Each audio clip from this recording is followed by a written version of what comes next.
Tangshalo Demshora Kochushora Constituency by Khobjak Demdum H Rungnokni Thungkholawo Kotor Khlai Lukukothum Panda Songchajaka Arothangai Manjaka Bubagra Produt Bikram Kishore Maniko Debormate Tipra Thani Nangkuknai Adongrogbo Manjaka O Shalo जवाब तो ना honourable मुख्यमंत्री जी खुद दे सकते हैं ना मैं दे सकता हूँ।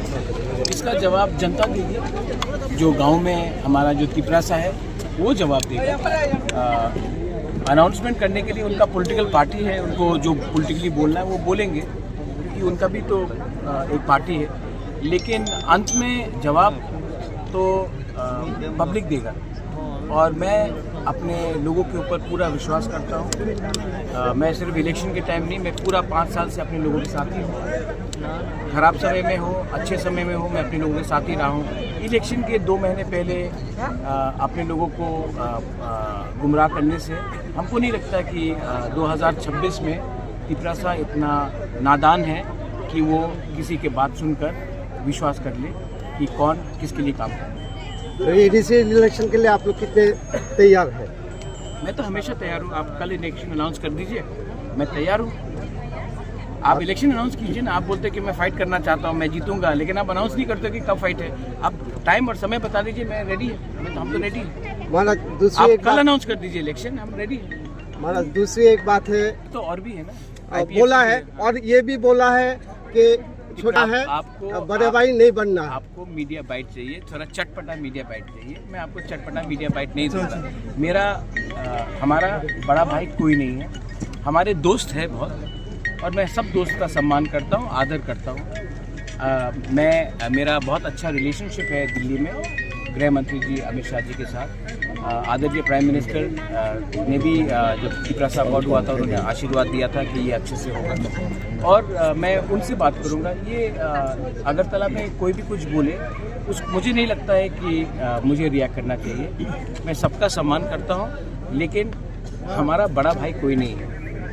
मेरा बड़ा बहन है लेकिन बड़ा भाई कोई नहीं। महाराज दूसरी एक बात है, आपने पॉलिटिक्स में कोई किसी का बड़ा भाई नहीं होता और आपने अभी लगता है कि दिल्ली में जो बीजेपी के लीडर्स हैं, जो होम मिनिस्टर है, उनको अकॉर्ड इम्प्लीमेंट करने का मन है।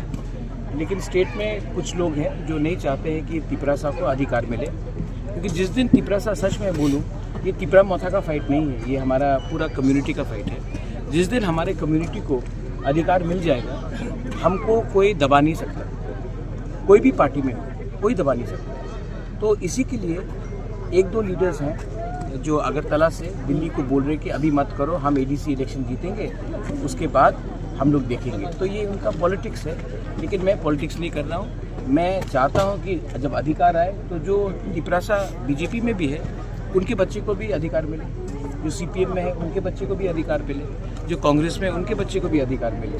क्योंकि अंत में मैं राजनीति में क्यों आया हूँ? अपने कम्युनिटी को उनका हक देने के लिए। और हक सिर्फ एक पार्टी का नहीं होता है, हक पूरा कम्युनिटी का होता है। तो आपने नोटिस किया होगा कि 1983 में जब एडीसी का डिमांड चल रहा था, श्यामा चरण त्रिपुरा, द्राव कुमार रियांग, रति मोहन जमातिया, नागेंद्र जमातिया, उस समय इंदिरा गांधी एडीसी देने के लिए तैयार हो गई थी। लेकिन अगरतला में कुछ लीडर्स थे, अशोक भट्टाचार्य, ये सब, इन्होंने बोला था रॉक तो दीबो एडीसी देबो ना। उस समय इंदिरा गांधी ने अगरतला के लीडर्स को, लाइक अशोक भट्टाचार्य को, ओवररूल करके उन्होंने एडीसी हमको दिया। आज भी अमित शाह प्राइम मिनिस्टर हमें अधिकार देने के लिए सोच रहे हैं। अगरतला में वैसे ही कुछ लीडर जो पहले थे दूसरी पार्टी से आज बीजेपी में हो सकते हैं, कांग्रेस में हो सकते हैं, सीपीएम में हो सकते हैं, उनको लगता है कि अगर तिपरासा को अधिकार मिलेगा तो उनका क्या होगा। मैं सिर्फ उनको यही बात बोलना चाहता हूँ, हम कोई भी कम्युनिटी के विरुद्ध नहीं है, कोई भी पार्टी के विरुद्ध नहीं है। हम सिर्फ चाहते हैं कि हमारा जो गरीब तिपरासा, जो यहाँ के हानि भूसा है, संत सॉइल है, स्थानीय लोग हैं, उनका भविष्य अच्छा हो जाए। और अगर वो हो जाएगा तो विवाद ही खत्म हो जाएगा। लेकिन आप अगर एक कम्युनिटी को नीचे रखकर, दबाकर राजनीति करोगे, कभी ना कभी तो ये कम्युनिटी जवाब देगा। और हमको लगता है कि समय आ गया है, मैं भी समझ गया हूँ बहुत चीज़, समय आ गया है कि ये पॉलिटिक्स नहीं, ये हमारा भविष्य के बारे है, हमारे बच्चे का भविष्य के बारे है। और अगर हम लोग एक हो जाएंगे तो हमें कोई रोक नहीं सकता। महाराज लास्ट क्वेश्चन ये है कि अपील नहीं, हिंदुस्तान में सबको अपना धर्म, मैं हिंदू हूँ, मेरे मुसलमान दोस्त हैं, मेरे क्रिश्चियन दोस्त हैं, मेरे बुद्धिस्ट दोस्त हैं। हिंदुस्तान में अधिकार है, कानूनी अधिकार है सबको अपना पूजा पाठ करना, प्रेयर करना, नमाज पढ़ना, प्रार्थना करना। अगर कोई धर्म के नाम में ये सब बात करेगा तो असली मुद्दा में कोई बात नहीं कर रहा है। जैसे कि हम अपना अधिकार के बारे में बात कर रहे हैं, कोई मंदिर के बारे में बात कर रहा है, कोई मस्जिद के बारे, कोई गिरजा के बारे।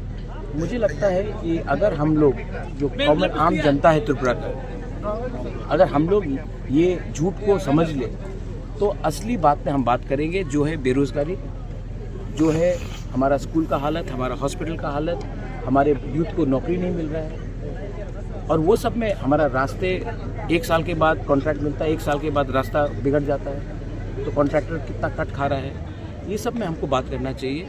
लेकिन क्योंकि वो बात में हम करना नहीं चाहते ये लोग, इसके लिए लोग धर्म का पॉलिटिक्स करते हैं। मुझे लगता है कि हिंदुस्तान में शांति रहना चाहिए और वायलेंस नहीं होना चाहिए। मस्जिद हो, मंदिर हो, चर्च हो, बुद्ध मंदिर हो, और जो लोग ईश्वर के ऊपर विश्वास भी नहीं करते, जो एथियस्ट है, उनका भी सम्मान होना चाहिए, क्योंकि ये देश हम सबका है, किसी एक धर्म या किसी एक भाषा या किसी एक लोगों का नहीं। Thank you.